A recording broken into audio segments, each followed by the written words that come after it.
ಮಲ್ಹಾರಿಂ ಜಗತ್ತಾನಾಂ ತ್ರಿಪುರಾರಿಂ ಜಗದ್ಗುರು ಮಣಿಘ್ನಹರಣಂ ಮಾಲಸಾಕಾಂತಂ ವಂದೇಹರಂ ಸಕುಲದೈವತಂ. ಪ್ರಾತಸ್ಮರಣೀಯ ಸದ್ಗುರುದೇವನನ್ನೆಯನ್ನ ಹೃದಯ ಮಂದಿರದಲ್ಲಿ ಧ್ಯಾನಿಸಿಕೊಂಡು, ಹಾಗೆ ಸದ್ಗುರು ಯಲ್ಹಾಲಿಂಗರನ್ನ, ಸಿದ್ಧಾರೂಢರನ್ನ, ಗುರುನಾಥಾರೂಢರನ್ನ, ನಾಡಿನ ಎಲ್ಲ ಬಸವಾದಿ ಪ್ರಮಥರನ್ನ, ಸಿದ್ಧರನ್ನ, ಸಾಧಕರನ್ನ, ದಾಸರನ್ನ ಎನ್ನ ಮನದಲ್ಲಿ ಸ್ಮರಣೆ ಮಾಡಿಕೊಂಡು, ಇವತ್ತಿನ ವಿಷಯ ಏನಪ್ಪಾ ಅಂತಂದ್ರೆ, ಜಂತುನಾಂ ನರಜನ್ಮ ದುರ್ಲಭಂ.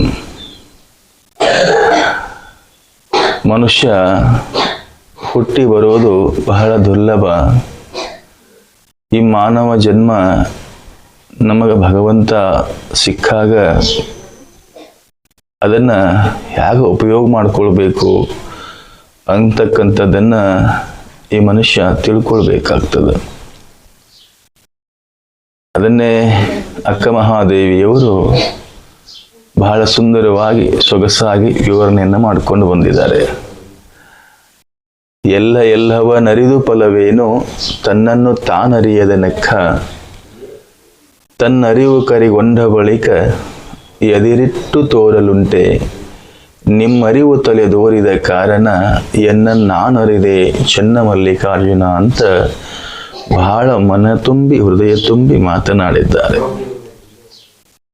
ಯಾಕಂತಂದ್ರೆ ಹೊಳ್ಳಿ ಹುಟ್ಟಿ ಬರಾಕ ಹುಲ್ಲು ಜನ್ಮ ಅಲ್ಲ ಅಂತ ಒಂದು ನಮ್ಮ ರೂಢಿ ಒಳಗೊಂದು ಪದ್ಧತಿ ಇರುತ್ತದೆ.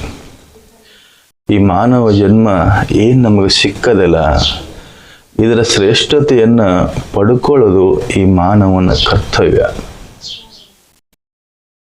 ಯಾಕಂತಂದ್ರೆ ಹಿಂದಕ್ಕೆ ಒಬ್ಬ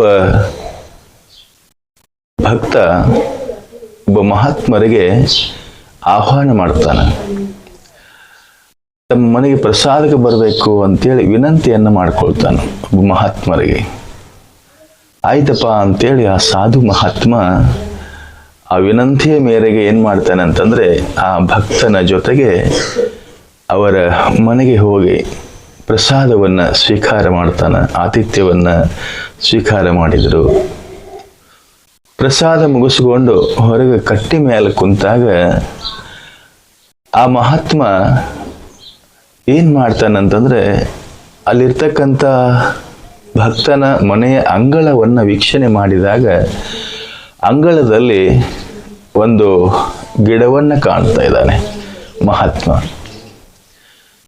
ಆ ಗಿಡ ನೋಡಿದ, ಬಹಳ ಆನಂದ ಅನಿಸಿತ್ತು. ಆ ಭಕ್ತನಿಗೆ ಹೇಳಿದ, ಏನಪ್ಪ ಈ ಗಿಡ ಎಷ್ಟು ದಿವಸ ಆತು ಇಲ್ಲ ಅದ ನಿನ್ ಕಡೆ ಅಂತಂದಾಗ ಅವಂದ, ಮಹಾತ್ಮರೇ ಅದು ಎದಕ್ಕೆ ಬರ್ತದ ಏನು ಅನ್ನೋದು ನಮ್ಗೆ ಗೊತ್ತೇ ಇಲ್ಲ, ಬಹಳ ದಿವಸ ಆತು ಇಲ್ಲೇ ಅದ, ಎಷ್ಟೋ ದನಗಳು ತಿಂತಾವ, ಆಮೇಲೆ ಬೇಸಿಗೆ ಬಂದಾಗ ಒಣಗಿ ಹೋಗ್ತದ, ಮಳೆಗಾಲ ಬಂದಾಗ ಮತ್ತೆ ಸಿಗಿರ್ತದ, ಆದ್ರೂ ಅದ್ರ ಬಗ್ಗೆ ನಮಗೆ ಲಕ್ಷಣ ಇಲ್ಲ ಮಹಾತ್ಮ ಅಂದಾಗ ಆ ಸದ್ಗುರುಗಳೊಂದು ಮಾತು ಹೇಳ್ತಾರೆ, ಅಲ್ಲಪ್ಪ ಎಷ್ಟು ವರ್ಷ ಆತಲ್ಲ ನೀನು ಇಲ್ಲದ, ಅದು ದೊಡ್ಡ ಔಷಧ, ದಿವ್ಯವಾಗಿರ್ತಕ್ಕಂಥ ಔಷಧದ ಗಿಡ ಅದಪ್ಪ ಅದು, ಅದರಲ್ಲಿ ಎಂಥ ಶ್ರೇಷ್ಠತೆ ಅದ ಅಂತ ಕೇಳಿದ್ರೆ, ಎಂಥ ನಾಗರ ಹಾವು ಕಚ್ಚಿದ್ರೂ ಕೂಡ ಅದರ ವಿಷವನ್ನ ತಕ್ಷಣ ಇಳಿಸುವಂತ ಶಕ್ತಿ ಅದರಲ್ಲಿ ಅದ ಅಂತಕ್ಕಂಥ ಮಾತನ್ನ ಸ್ಪಷ್ಟವಾಗಿ ಹೇಳಿಬಿಡ್ತಾರೆ ಮಹಾತ್ಮರು.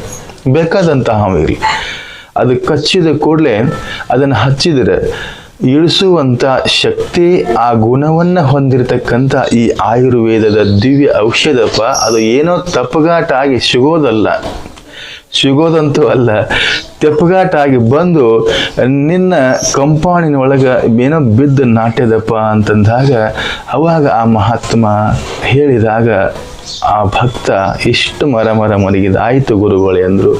ಗುರುಗಳು ಹೋದ ತಕ್ಷಣ ಗುರುಗಳ ಮಾತಿನ ಮೇಲೆ ನಂಬಿಕೆ ತನ್ನ ಮನದಲ್ಲಿ ಮೊರಗಿದ. ಎಷ್ಟು ವರ್ಷ ಆಯ್ತಲ್ಲ, ಎಷ್ಟು ಮಂದಿನ ನಾನು ಬದುಕಿಸಬಹುದಾಗಿತ್ತು, ಇದರದ ಅರ್ಥನೇ ಗೊತ್ತಾಗಲಿಲ್ಲ.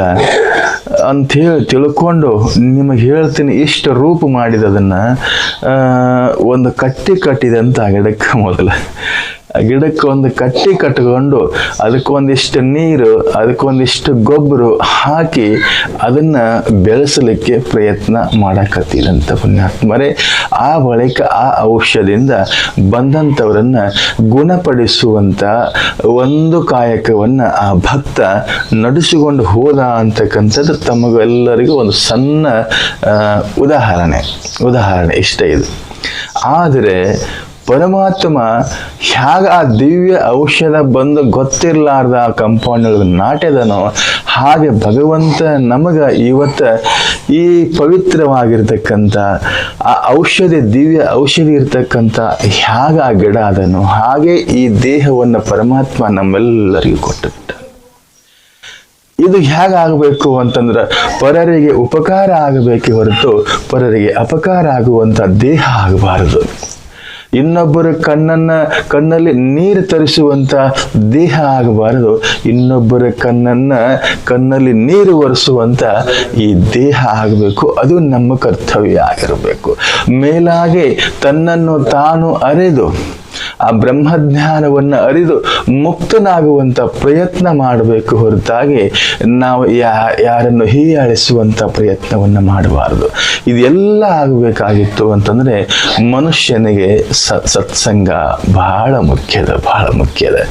ಆ ಸತ್ಸಂಗವನ್ನು ಮಾಡಿದೀವಿ ಅಂತಂದ್ರೆ ಸದ್ಗುರುನಾಥನ ದರ್ಶನ, ಸದ್ಗುರುನಾಥನ ಸಂಭಾಷಣ, ಗುರುನಾಥ ನೋಡಿ ಕೆಲವರಂ, ಮಾತನಾಡಿ ಕೆಲವರಂ, ಮುಟ್ಟಿ ಕೆಲವರಂ, ಗುರುನಾಥ ನಮ್ಮನ್ನು ಉದ್ಧಾರ ಮಾಡ್ತಾನ.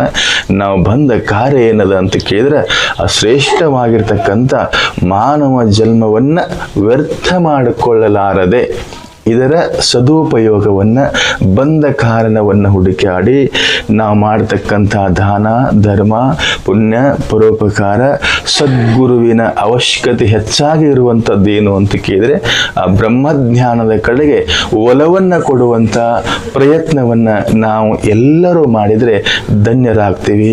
ಮಾನವ ಜನ್ಮದ ಶ್ರೇಷ್ಠತೆಗೆ ಒಂದು ಕಳೆ ಅಂತ ಬರ್ತದೆ. ಅದಕ್ಕೆ ಎಂಥ ಮಾನವ ಜನ್ಮ ಏನು ಕೆಡಿಸಿಕೊಂಡು ಬಿಟ್ಟಿರಪ್ಪ, ಇಂಥ ಮಾನವ ಜನ್ಮ ಸಿಕ್ಕೀತೇನಪ್ಪ ಈಗಳಿರ ಅಂತ ಎಷ್ಟು ಚಂದ ಮರಗಿರ್ಲೇನು ಮಹಾತ್ಮರು, ದಾಸರು, ಸಂತರು, ಶರಣರು. ಆ ಕಾರಣದಿಂದ ಅದಕ್ಕೆ ಇನ್ನೊಬ್ರು ಹೇಳ್ತಾರ, ಎಷ್ಟು ಚಂದ ಹೇಳ್ಯಾರ, ಗಾಳಿ ಬಿಟ್ಟಾಗ ತೂರಿಕೊಳ್ಳಿರೋ, ಗಾಳಿ ನಿಮ್ಮ ಅಧೀನವಲ್ಲವಯ್ಯ, ನಾಳೆ ತೂರಿ ಏನೆಂದರೆ ಇಲ್ಲವಯ್ಯ.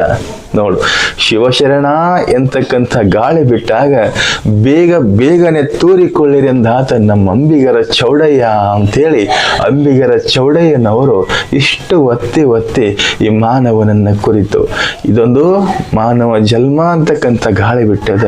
ಇವಾಗ ಬೇಕಾದಂಥ ರಾಶಿಯನ್ನು ಹಸನು ಮಾಡ್ಕೋರಿ, ಪುಣ್ಯ ಗಳಿಸ್ಕೋರಿ, ಜ್ಞಾನ ಗಳಿಸ್ಕೋರಿ, ಆನಂದದಿಂದ ಈ ಪ್ರಕೃತಿಯೇ ದೇವರೆಂತ ತಿಳ್ಕೊಂಡು ಪ್ರಕೃತಿಯೊಳಗೆ ಆರಾಮವಾಗಿ ಜೀವನವನ್ನು ಮಾಡ್ರಿ.